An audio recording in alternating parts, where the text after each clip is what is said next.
প্রথমে আপনার ঈদের নামাজ পড়বে, সবাই এক জায়গায় গিয়ে ঈদের নামাজ পড়তে গেছে, যাওয়ার পরে আওয়ামী লীগের লোকের আর কি নামাজ পড়তে দেবে না, বিএনপির আর এক পক্ষের লোক। এবার আমার এই যে কাকা যিনি, ইনি হলো ওয়ার্ড কমিশনার, ইনি বলছে যে আমরা গ্রামের মানুষ সবাই একসাথে ঈদের নামাজ পড়বো, তা ঝুট ঝামেলা কেউ করে না বলে যে আপনার আওয়ামী লীগের লোক গেটে ঢুকেছে, সেই মারা শুরু করে দিয়েছে। এবার আমার ওয়ার্ড কমিশনার যে কাকা, উনি মারামারিটা আর কি থামাই দিয়েছে, দিয়ে ঈদের নামাজটা যাই হোক হয়ে গেল। গিলি এবার আপনার ওরা মোবাইলে হুমকি ধামকি দিয়েছে যে তোদের মারবো, এই করবো, মার্ডার করবো তোরা। হ্যাঁ, এবার এরা হলো আপনার গেছে গিয়ে জামতলার মোড়ে গেছে, এবার গিলে ওরা চলে গেছে, এবার এরাও ফিরে চলে এসে, এসে কুরবানি টুরবানি সব দেওয়া হয়ে গেছে। হয়ে বাড়িতে আমার এই ছোট আব্বা, ওই কাকা টাকা সবাই মিলে আর কি এ করে জামতলার মোড়ে গেছে।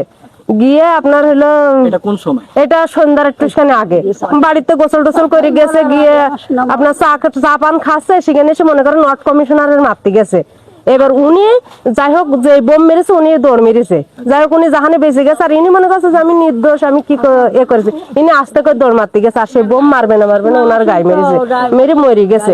আর ইনি নির্দোষ, আর ইনার হলো আপনার কোনো ব্যক্তিগত কোনো শত্রুতা নেই। আচ্ছা, আপনি কিছুক্ষণ আগে বলেছেন যে ফোনে হুমকি দিয়েছে, কারা হুমকি দিয়েছে? ওই যারা আর কি মেরেছে তারাই, ওই যে আবু সাইদ জামসুর, ওর ওই লালটু শামসুর, এরাই আর কি। আচ্ছা, আপনার চাচা ফোনে